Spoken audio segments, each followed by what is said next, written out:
Hello student, good morning. Icon prep YouTube channel में आपका स्वागत है। आइकन प्रेप हमारे स्कूल का नाम है आइकन प्रेप। बहुत सारे लोग गार्जियन जो है वो कमेंट बॉक्स में लिखे थे, मैम आप व्याकरण जो पढ़ा रही हैं तो क्लास लिख करके दीजिए। तो हम क्लास लिख करके उसमें नहीं डाले थे। इसके पीछे कारण ये था, जो आप देखे हुएगा मेरे टॉपिक का जो है स्तर था वो बहुत ही छोटे से लेकर के बड़े तक, मतलब बहुत नीचे से लेकर के और ऊंचाई तक हम समझाए हैं उसको, बड़े तक हम समझाए हैं उसको। जो 6 क्लासेस से लेकर के और 12 तक के बच्चे को भी अगर पढ़ेंगे तो सभी को उनसे कुछ न कुछ ज्ञान प्राप्त हो ही जाएगा। तो उस ढंग से हम उस वीडियो का लेवल बनाए थे। तो आप हमारा स्कूल जो है वो प्रेप क्लास के नाम से अधिक जाना जाता है। यहाँ बहुत सारे स्कूल, बाहर के जो स्कूल होते हैं CHS, सैनिक स्कूल, ये सारे स्कूलों की तैयारियां होती है। तो यहाँ जितने भी व्याकरण, हर में तो हिंदी है ही, 20 नंबर 25 नंबर का हिंदी तो पूछना ही पूछना है। तो हिंदी के लिटरेचर से यानी साहित्य से नहीं पूछा जाता है, हिंदी के अधिक से अधिक व्याकरण के भाग से ही पूछा जाता है। तो हमारे व्याकरण पढ़ाने का उद्देश्य जो है वो कंपटीशन के जैसा होता है। हमेशा हम क्लास में भी वैसे ही बच्चों को पढ़ाते हैं व्याकरण, जो बच्चे कंपटीशन एग्जाम दे तो उसमें बहुत अधिक उन्हें लाभ मिले। इसी कारण उस टॉपिक में हम क्लास भी नहीं लिखे थे और वो टॉपिक का लेवल भी उसी ढंग का था। जो 6 से लेकर के 12 तक के बच्चे पढ़ेंगे उनको भी कुछ न कुछ बेनिफिट उससे मिलेगा ही। कुछ क्या, बहुत सारा क्वेश्चन भी हम उसमें डिक्टेट करवाते हुए पढ़ाए थे। आप उस पहले जो हम 3 वीडियो बनाए हैं उस वीडियो को ध्यान से सुनिएगा, बहुत सारा क्वेश्चन उसमें उभर करके सामने आता है। तो मेरे वीडियो बनाने का उद्देश्य यही होता है, जो भी लोग इस हिंदी के व्याकरण का टॉपिक पढ़ेंगे, सुनेंगे, उससे क्या होगा, उन्हें व्याकरण की जानकारी होगी। और बहुत तरह की कंपटीशन एग्जाम बच्चे देते ही रहते हैं, स्कूल का भी हो, ऐसे भी हो, उसमें कहीं ना कहीं हिंदी 10 नंबर हो, 15 नंबर हो या 20 नंबर हो, वो व्याकरण के भाग से ही पूछा जाता है। इसलिए हम शुरुआत किए थे। तो मेरा उद्देश्य वही था, कॉम्पिटिटिव ही तैयारी हो, जिसके कारण हम उसमें क्लास नहीं डाले थे। ठीक है, तो आप लोग क्लास से नहीं, व्याकरण में हर क्लास में जो है वही टॉपिक सबसे पहला पढ़ना होता है, भाषा। क्योंकि भाषा का अगर जानकारी हमें नहीं होती है तो हम आगे कुछ कर ही नहीं पाते हैं। तो उसी क्रम वाइज हम उसको पढ़ा रहे हैं और उसका वीडियो बना रहे हैं। पहले हम भाषा का वीडियो बनाए, भाषा का 2 क्लास था जिसको हम पार्ट 1 यानी भाग 1 भाग 2 करके डाले थे। फिर लिपि का था, और आज हम जब भाषा और लिपि की जानकारी ले लेते हैं तो क्या होता है, वर्ण की जानकारी हमें मिलनी चाहिए। तो आज हम संपूर्ण वर्णमाला की जानकारी आपको देंगे, संपूर्ण वर्णमाला के बारे में हम आपको समझाएंगे। हमारा टॉपिक आज का है, क्या है, वर्णमाला। ठीक है, हिंदी व्याकरण का वर्णमाला। वर्णमाला जो हमारे अक्षर होते हैं, जो आप लोग बचपन में सीखते हैं, वो 52 यानी कि 52 अक्षर उस बचपन में आप सीखते हैं, उसी अक्षर से संपूर्ण भाषा की क्या होती है, संपूर्ण भाषा की भूमिका उसी अक्षर पर टिकी हुई है। ठीक है, तो जैसे कि हम लिखे भी है, भाषा की सबसे छोटी इकाई, भाषा की सबसे छोटी इकाई ध्वनि, अर्थात ध्वनि का अर्थ होता है वर्ण, जो हम उच्चारण करते हैं वही क्या कहलाता है, ध्वनि कहलाता है। इसीलिए इकाई जो होता है, इकाई का अर्थ आप लोग पढ़ते हुएगा, जिसको हम यूनिट, एक भाग, सबसे छोटा भाग होता है उसको हम इकाई कर लेते हैं। तो वो छोटा भाग हमारी भाषा की है, तो वो क्या है, ध्वनि है। ऐसे भाषा की इकाई, भाषा की छोटी इकाई पर हम आते हैं तो वो वाक्य होता है। फिर वाक्य से उपवाक्य होता है, उपवाक्य से क्या होता है, फिर शब्द, अर्थात वो पदबद्ध होता है। फिर शब्द से जो निकलता है तब जाकर के हमारा अक्षर होता है, ध्वनि होता है। इसीलिए इसको कहा गया है सबसे छोटी इकाई। ठीक है, तो यहाँ भी क्वेश्चन एक बनता है, अगर आपके क्वेश्चन में ये बात आए तो भाषा की इकाई जो है, छोटी इकाई है, तो वो हो जाता है वाक्य। लेकिन सबसे छोटी इकाई जब डाला जाएगा तब जाकर के हम क्या करेंगे, ध्वनि डालेंगे, अर्थात वर्ण डालेंगे। कहीं ध्वनि भी लिखा रहता है, कहीं वर्ण भी लिखा रहता है, कहीं अक्षर भी डाल दिया जाएगा, तो डाला ही जाता है क्वेश्चन में ऐसे। तो आप उस तीनों में से कोई एक को डाल सकते हैं। देखिए, प्रश्न पर हमेशा ध्यान देना चाहिए, जो क्या वो पूछ रहा है, और हम जब भी पढ़ाते हैं तो प्रश्न को लेते हुए आपको पढ़ाते हैं। ठीक, अब जो है वर्णमाला, तो वर्ण जब हम सीखेंगे तो क्या है, उसको सजाने का भी तरीका हमें आना चाहिए। सजाने का तरीका, अगर हम क्रम वाइज उस वर्ण को नहीं जानते हैं तो ज्ञान हमें नहीं होगा, तो हम भाषा की सही रचना नहीं कर सकते हैं। तो क्रम वाइज हमें ज्ञान करने के लिए क्या है किया जाता है, उसका व्यवस्थित समूह किया जाता है। व्यवस्थित समूह का अर्थ होता है क्रम वाइज किस वर्ण के बाद किसका स्थान सही होना चाहिए, तो वही व्यवस्थित समूह हमारा वर्णमाला कहलाता है, जो बचपन से ही बच्चे पढ़ते आते हैं। भाषा के समूह को, वर्ण के समूह को हम क्या कहते हैं, वर्णमाला कहते हैं। आज उसी में एक टॉपिक उस आधार पर जोड़ दिए हैं, व्यवस्थित समूह को। तो हम आपको पहले ही बताए हैं, हमारा जो भी डिवीजन होता है वो बहुत ही नीचे स्तर से फिर हम ऊपर की हो जाते हैं, ताकि किसी को भी समझने में दिक्कत ना हो। अब हम आपके बीच आते हैं, तो वर्णमाला कुल कितनी संख्या है ना, वर्णमाला की कुल कितनी संख्या है, जो पहले भी अभी बोले हैं 52, यानी कि 52। 52 लीटर जो हमारा है, 52 अक्षर जो हमारा है, वो वर्णमाला में आते हैं। उसी 52 अक्षर से और स्वर की मात्रा का प्रयोग करके हम संपूर्ण भाषा की रचना करवाते हैं, है ना। पहले उस अक्षर को जोड़ के शब्द बनाते हैं, शब्दों का ज्ञान अच्छे से हो जाता है, तब हम क्या करते हैं, शब्दों के ज्ञान के बाद वाक्य बनाते हैं, और वाक्य के बाद हमारी भाषा तैयार होती है ना। जब तक हम अक्षर का ज्ञान नहीं लेंगे तब तक हम क्या कर सकते हैं, न शब्द बना सकते हैं, न ही हम वाक्य बना सकते हैं। वर्ण के बाद हमें शब्द ही पढ़ना पड़ता है, इसलिए मैं शब्द का भी थोड़ा ज्ञान दूंगी आपको। अब है स्वर वर्ण। अब वर्णों को हम कितनी कैटेगरी में रखे हैं, यानी कि कैसे वर्गीकृत किए हैं। तो 52 लीटर को हम एक ही नाम से तो नहीं पुकारेंगे, उसको हम वर्गीकृत करते हुए रखे हैं उसकी कैटेगरी। पहले स्वर वर्ण, फिर अयोगवा, फिर व्यंजन वर्ण, फिर अतिरिक्त वर्ण और फिर संयुक्त वर्ण, है ना। ये कितने कैटेगरी हो गए, 1 2 3 4 5। इसको हम 5 कैटेगरी में पहले रखे हैं, उस 52 लीटर को 5 कैटेगरी में, जैसा कि हम क्रम वाइज लिखे भी है उसकी संख्या, ठीक है ना, उस पर ध्यान दीजिएगा। स्वर वर्ण जो है उसकी संख्या 11 होती है, लेकिन बचपन में बच्चे को जो पढ़ाया जाता है वो अंगा अह तक पढ़ाया जाता है ना। तो वो अंगा और अह जो है वो स्वर वर्ण के अंतर्गत नहीं आता है।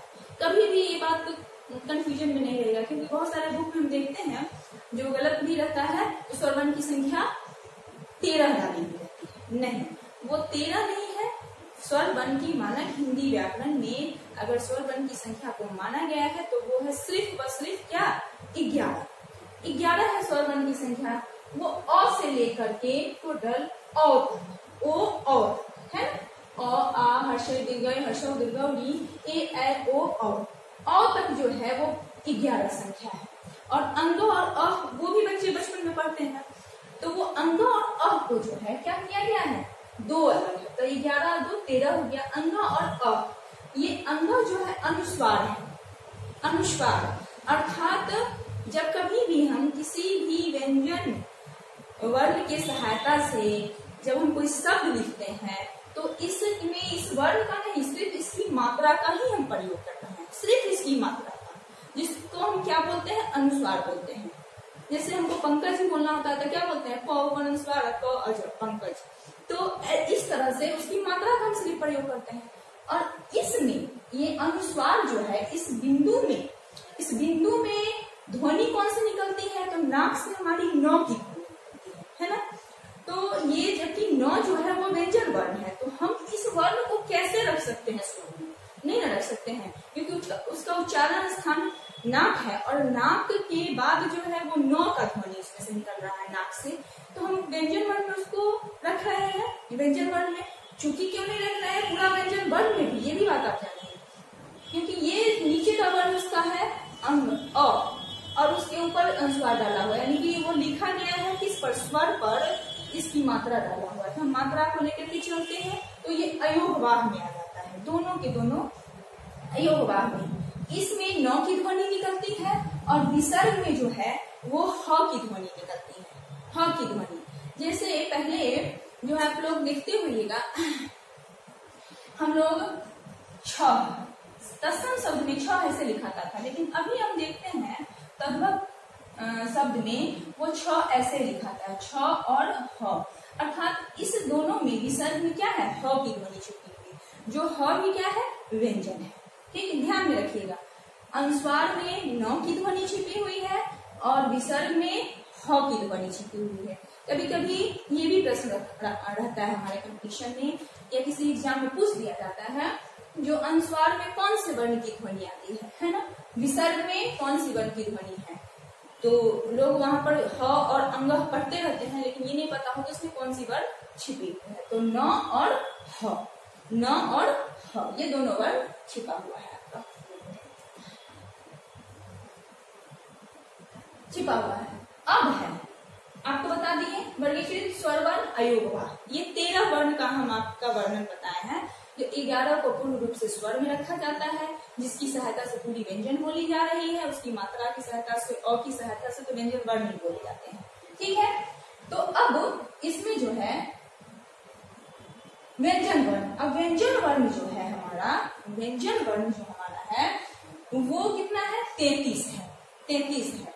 जैसे कवर्ग, कवर्ग का हम 5 अक्षर को हर वर्ग में, कवर्ग हो, चवर्ग हो, टवर्ग हो, तवर्ग हो या पवर्ग हो, हर में क्या है 5-5 लीटर है। उसके बाद लव तलविसा मुधनसा दंसा ह, 5-5 लीटर उसमें है तो 25 हो गया, और फिर 4, कुल मिलाकर के 33 लीटर है, यानी कि अक्षर है। जो 33 अक्षर की संख्या कहां से कहां तक है, क से ह तक है। इस 33 अक्षर को जो है वो इसमें रखा जाता है, व्यंजन में रखा जाता है, व्यंजन वर्ण में रखा जाता है। चूंकि भाषा लिखने में इस 2 वर्णों का भी प्रयोग बार बार किया गया है, तो ये 2 वर्ण है कहां से, कहीं से टपके तो है नहीं, आसमान से गिरेंगे नहीं। तो ये 2 वर्ण जो है बचपन में इस वर्णमाला के अंतर्गत इसको क्या है, अतिरिक्त वर्ण में रख करके सिखाया जाता है, अर्थात ये भी इसको विकसित वर्ण भी कहा जाता है। हम अतिरिक्त वर्ण लिखे हैं, इसको जो है विकसित वर्ण भी कहा जाता है। क्यों विकसित कहा जाता है, क्योंकि ये टवर्ग से ही निकला हुआ है, टवर्ग से ही निकला हुआ है, ये दोनों वर्ण टवर्ग से विकसित हुआ है, इसलिए इसको हम लोग क्या कहते हैं, विकसित वर्ण भी कहते हैं, अतिरिक्त वर्ण भी कहते हैं। अब आ गया संयुक्त वर्ण, है ना। संयुक्त वर्ण में, संयुक्त व्यंजन वर्ण में अब देखिएगा जो 4 है, अक्षर, त्र, ज्ञ और स्रव, ठीक है। इस चारों को जो है 2-2 व्यंजन जुड़ करके ये बना है, चारों व्यंजन। तो इसको हम संयुक्त व्यंजन कह सकते हैं, कहते हैं, क्योंकि स्वतंत्र व्यंजन में नहीं आता है, इस संयुक्त व्यंजन में आता है, क्योंकि 2-2 व्यंजन जुड़ करके बना है।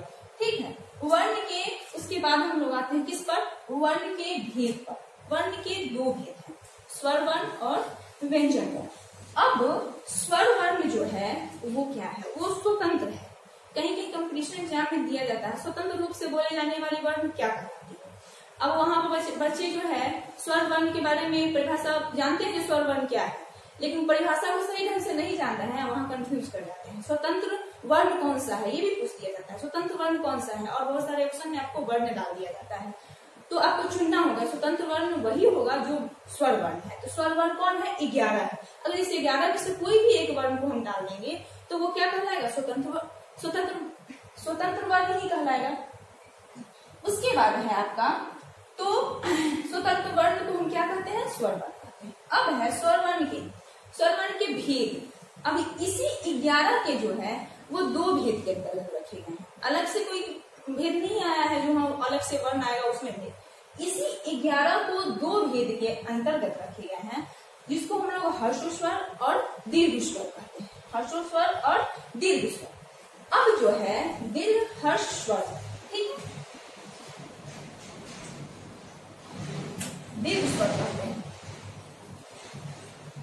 अब हर्ष स्वर और दीर्घ स्वर, तो हर्ष स्वर वो वर्ण होता है इसी में से जिसकी उच्चारण में कम समय लगता है, अर्थात कहीं लिखा होता है कम समय, जिसके उच्चारण में कम समय लगता है वो कैसा वर्ण है, तो वो जो है वहां पर ऑप्शन देगा, क्या देगा, हर्ष स्वर, दीर्घ स्वर, विसर्ग, अनुस्वार, कुछ भी दे सकता है, वो स्वर वर्ण का ही देगा। हमें क्या ध्यान में रखना है, जिसके उच्चारण में जैसे ही कम समय लगता है तो वो हो जाता है हर्ष स्वर, और जिसके उच्चारण में हर्ष स्वर से दुगुना समय लगता है वो होता है दीर्घ स्वर। तो 11 को जो है 2 भाग में रखा गया है, कुछ वर्ण क्या 4 वर्ण को हर्ष स्वर में रखा गया और 7 वर्ण को दीर्घ स्वर में रखा गया। तो 7 और 4 कितना हो गया आपका 11। तो वो जो है 4 वर्ण हर्ष स्वर में रखा गया है और 7 वर्ण दीर्घ स्वर में रखा गया है। तो 4 वर्ण कौन कौन है? वो 4 वर्ण आपका है अ, हर्षई, हर्षऊ और ऋ। अ, हर्षई, ऐसे हम इसके बाद आपको लिख देंगे, उसको बोर्ड पर आप लोग नोट कर लीजिएगा। और दीर्घ स्वर में जो है जितने बचे वर्ण होते हैं आ, दीर्घई, दीर्घऊ, ए, ऐ, ओ, अ, ये दीर्घ स्वर में रखे जाते हैं। इसके साथ साथ हर्ष स्वर और दीर्घ स्वर कम समय लगता है उसको बोलने में, ये आपको हम समझा ही दिए। अब उच्चारण स्थान, हमारे वर्णों का उच्चारण स्थान जो होता है उसकी भी जानकारी हमें होनी चाहिए, क्योंकि उच्चारण स्थान में अधिकतर बच्चे जो है वो फंस जाते हैं। उच्चारण स्थान जो है, हम स्वर वर्ण का सिर्फ यहाँ पर उच्चारण स्थान लिखे हैं। ये 13 जो है 2 अयोगवा और 11 आपका स्वर वर्ण, वो 13 वर्णों का हम उच्चारण स्थान लिखे हैं। फिर व्यंजन वर्ण पढ़ाएंगे तो उसमें उच्चारण स्थान उसका लेंगे। तो अ और आ जो है वो कंठ से बोला जाता है, कंठ से। तो जो भी वर्ण कंठ से बोला जाता है उसको कंठ वर्ण भी हम लोग कहते हैं। तो अ आ वो कंठ से उच्चारण होता है। हर्षई दीर्घई उसका उच्चारण क्या होता है? तालु से होता है। हर्षऊ दीर्घऊ उसका उच्चारण क्या होता है? ओष्ठ से होता है। उ देखो ओष्ठ का यहाँ भाग होता है। इड़ी इसका उच्चारण स्थान मूर्धा से होता है। मूर्धा का भाग होता है हमारे चेहरे का ये वाला भाग, बीच का भाग, जो दोनों तालु ऊपर, जबड़ा ऊपर नीचे हो और बीच से जो भी वर्ण निकलेगा वो मूर्धन्य वर्ण भी उसको हम कहते हैं। और री को का उच्चारण स्थान क्या है? मूर्धा है। ए कंठ प्लस तालु, अर्थात इसके उच्चारण में 2 वर्ण स्थान आते हैं, एक है कंठ और दूसरा है तालु, इसलिए कंठ प्लस तालु। ओ इसके उच्चारण में 2 स्थान फिर आते हैं, ओष्ठ प्लस कंठ। ठीक है। अब है अंग जो नासिक, इसका उच्चारण स्थान क्या है? नासिक का अर्थ होता है नाक से, इसका उच्चारण हमेशा नाक से होता है। इसको हम लोग नासिक वर्ण भी कहते हैं। नासिक वर्ण में ऐसे हमारे जितने भी कवर्ग से लेकर के पवर्ग तक है उसका जितना पंचमाक्षर होता है, पांचवा लेकर जो होता है, अक्षर जो होता है, उसको हम 5 अक्षरों को नासिक वर्ण ही कहते हैं। अंग का उच्चारण स्थान जो है वो है हमारा कंठ। ठीक है। तो ये टोटल आपको स्वर वर्ण का क्या किए हैं? उच्चारण स्थान आपको बता दिए हैं। अब आप लोगों को जो है हर्ष स्वर और दीर्घ स्वर, इसकी परिभाषा भी जाननी जरूरी है। हर्ष स्वर जिनके उच्चारण में कम समय लगता है उसे हम हर्ष स्वर कहते हैं।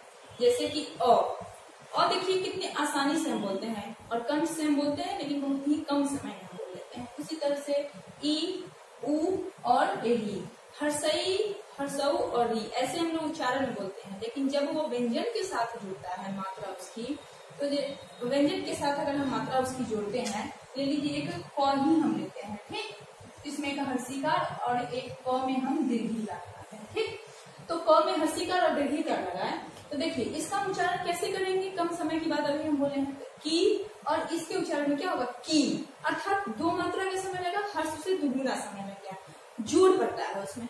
तो ये हर्ष स्वर हो गया, कम समय लगा, और ये दीर्घ स्वर आपका हो गया, जो दीर्घिकार हम दीर्घ स्वर में डाले हैं। दीर्घिकार क्या है? वो दीर्घ स्वर कहलाता है। स्वर वर्ण ही है लेकिन वो दीर्घ स्वर है। देखिए फिर कंफ्यूजन नहीं करना है।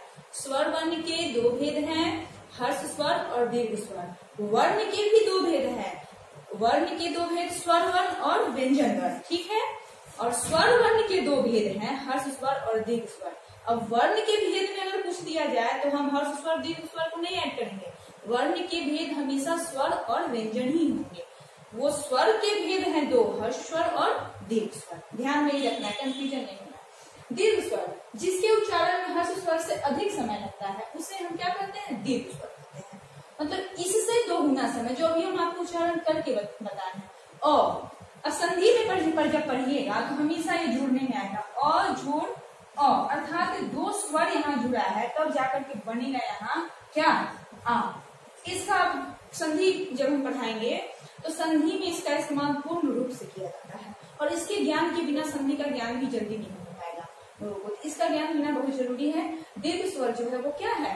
2 स्वर से ही जुड़ करके फिर एक स्वर बना है, इसीलिए इसे दीर्घ स्वर। जैसे ई है तो 2 हर्षई जुड़ेगा तो एक दीर्घई बनेगा।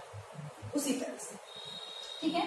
अब हम नासिक वर्ण कहते हैं। नासिक वर्ण जिसकी ध्वनि क्या होती है, नाक से निकलती है, अर्थात जिसके उच्चारण में हमारा नाक हल्के, है ना, नाक ऊपर की ओर बढ़े, उसको हम नासिक वर्ण कहेंगे। तो सबसे पहले तो अंग हम आपको पढ़ाए थे जो अनुस्वार में आता है, इसमें कौन सी ध्वनि निकलती है, अंगा में हमारे नौ की ध्वनि निकलती है, जिसको हम लोग क्या कहते हैं, अनुस्वार कहते हैं। अब जैसे जस्ट अगर हम ले लेते हैं, यहाँ लिखते हैं फ ऊपर अनुस्वार और ख, देखिए इसका उच्चारण हम करेंगे तो पंख, है ना, पंख। अब नाक से हमारी नौ की ध्वनि निकल रही है तो ये क्या हो जाएगा, ये अनुस्वार कहलाएगा। प ऊपर अनुस्वार और ख, हम इस उच्चारण इसका ऐसे ही करेंगे, तो ये इसको हम इसमें रखेंगे अनुस्वार में। और इसमें अनुस्वार में अगर कोई पूछे आपसे जो कौन से वर्ण की ध्वनि निकलती है, तो अनुस्वार में हमेशा व हमेशा नाक से नौ की ध्वनि निकलती है, पूर्ण रूप से नौ नहीं, नाक से नौ की ध्वनि निकलती है हल्की से। और अब उसी अनुस्वार के नीचे एक चांद लग जाता है जिसको आप लोग चंद्र बिंदु कहते हैं। तो इस अनुस्वार में और चंद्र बिंदु में क्या अंतर है, तो अनुस्वार में सिर्फ नाक से नौ की ध्वनि निकलती है और चंद्र बिंदु में को हम अनुनासिक वर्ण कहते हैं, अनुनासिक वर्ण। तो क्यों कहते हैं अनुनासिक, अनुनासिक वर्ण का अर्थ ये होता है जिसमें मुंह से और नाक से दोनों से हल्की ध्वनि निकले, मुंह से भी निकलेगी और नाक से भी, उसमें भी हल्की सी नौ की ही ध्वनि का उच्चारण होता है।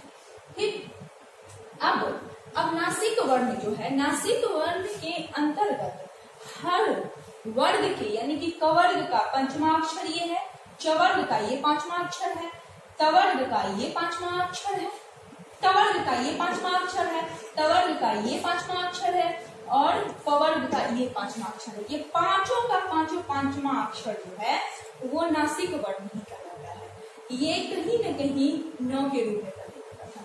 तो अब ये वर्ण जो है ये ज्यादातर संस्कृत में पहले प्रयोग किए जाते थे, इसका कुछ वर्णों के साथ संयुक्त व्यंजन वर्ण में जुड़ गया है। अब ये तीनों जो है अभी भी प्रयोग किया जाता है ना, पूर्ण रूप से।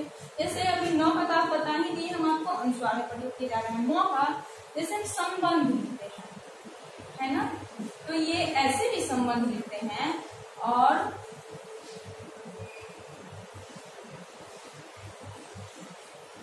ऐसे भी संबंध लिखते हैं। ठीक, तो देखिए पहली बार हम क्या किए, संबंध, मो का है ये पांचवा अक्षर, ये क्या है, नासिक वर्ण है।